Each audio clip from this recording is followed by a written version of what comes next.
Hello and welcome to Newsmax TV. I'm John Bachman. Joining me right now is Congressman Steve Scalise of Louisiana. He's also the chairman of the Republican Study Committee. It's good to have you back with us, sir.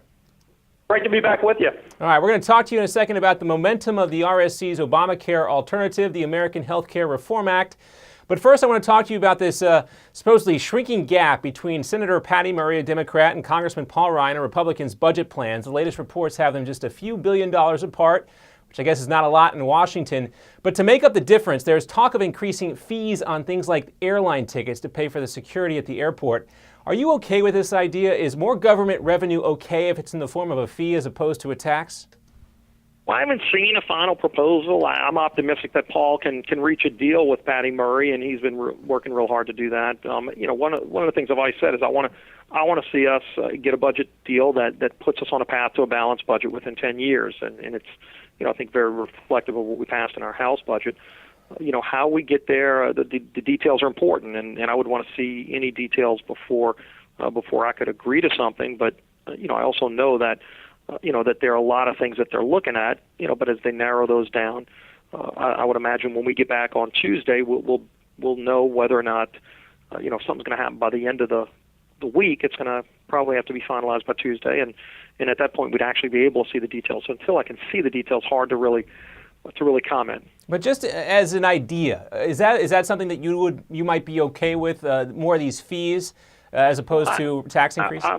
I'm strongly opposed to any increases in taxes, and in fact, the president got tax increases to the tune of hundreds of billions of dollars during the fiscal cliff deal. But what else is involved? Again, there are a lot of things that they've been talking about that are on the table, but until I see a final deal, I just don't feel comfortable commenting because there are too many moving parts that they're trying to finalize. So in other words, these fees would be better than a tax increase, but you're not really ready to go there quite yet. Well, and it depends on who defines it. I mean, I've seen fees at both the state and federal level, something that might be defined as a fee that really was a tax. So there is an important distinction that again, the details are important of how it actually looks, how the draft of the text really tells you what it is.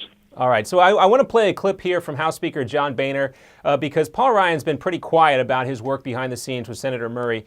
Here's what the House Speaker had to say on Thursday. Well, I'm hopeful that Paul Ryan and Patty Murray will come to a budget agreement that can pass both the House and the Senate. Paul Ryan came in today, gave us an update on where they were. I'm hopeful that they'll be able to work this out, but there's clearly no agreement. All right, so Congressman, Speaker Boehner said he's going to go ahead and send House members home even if they don't have a budget agreement by December 13th, which is the tentative deadline right now. But you've sent a letter along with about 20 other GOP conservatives pushing for a clean continuing resolution at the sequester levels if a longer-term budget deal it can't be reached. But even if that budget deal is possible, why push for another CR, a stopgap measure, when in the past a lot of conservatives have pointed to these temporary budget measures as a drain on the economy? Well, ultimately, what we've been pushing for is to finally control Washington spending. And right now, the only mechanism that's actually been successful at doing that is the sequester.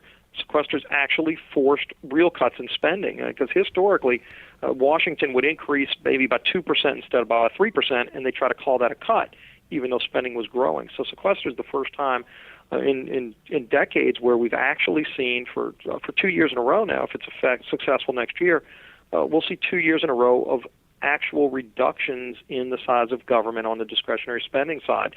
And so we think it's very important that in short of a big deal that actually gets mandatory spending reforms, which are desperately needed to get our economy back on track, if that's not achieved by next week, then we do want to see that the sequester levels of spending are held so that we don't allow Washington to just increase spending. And so that's why we sent the letter. We feel strongly that if Paul is able to reach an agreement, then that ultimately would be really good for our economy if you actually got mandatory spending reforms, and that's something Paul has been pushing hard for. Many conservatives in the House have been pushing for. But if it's not achieved, if they're not able to get an agreement from the Senate Democrats to actually control mandatory spending, we ought to at least make sure that those sequester cuts that will take effect next year are held. All right, let's shift focus and talk about the RSC's American Healthcare Reform Act. It's been gaining support from other GOP members, but not all of them. Obviously, the iron is kind of red hot right now, so it might be the best time to strike for the GOP with an alternative to the president's plan, which is lagging support, waning support from the American public. But what do you think is the biggest obstacle at this point from keeping the GOP leadership and other Republicans who haven't really jumped on the bandwagon yet from backing your plan?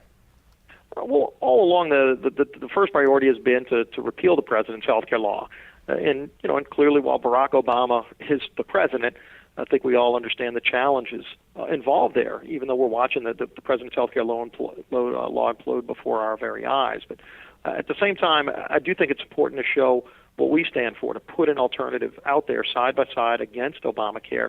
And that's what we've done. And, when I became chairman of the RSC in January, one of the priorities I had was for us to develop an actual alternative that was focused on putting patients back in charge of their own health care and also in lowering costs, which were one of the biggest impediments for people who couldn't get health care.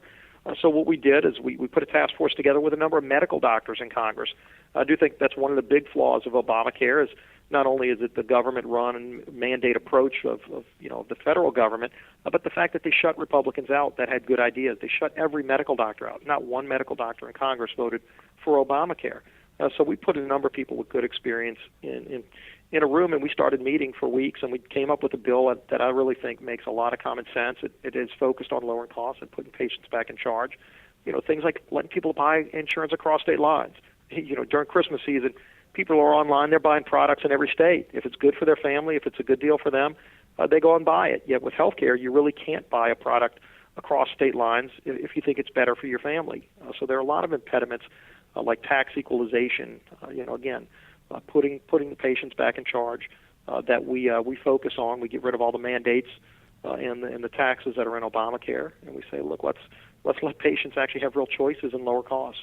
Yeah, it's less than a month to go until 2014. Obamacare will certainly be a huge issue in those midterm elections. So a lot of folks are focusing in right now to see what the Republicans have as an alternative with Obamacare, in a lot of trouble right now. Steve Scalise, we know you're working on that. We appreciate you being with us. Congressman, we hope to have you back again soon. Thanks. Great being back with you, and Merry Christmas. And Merry Christmas to everybody else, and we'll talk to you again soon, Congressman.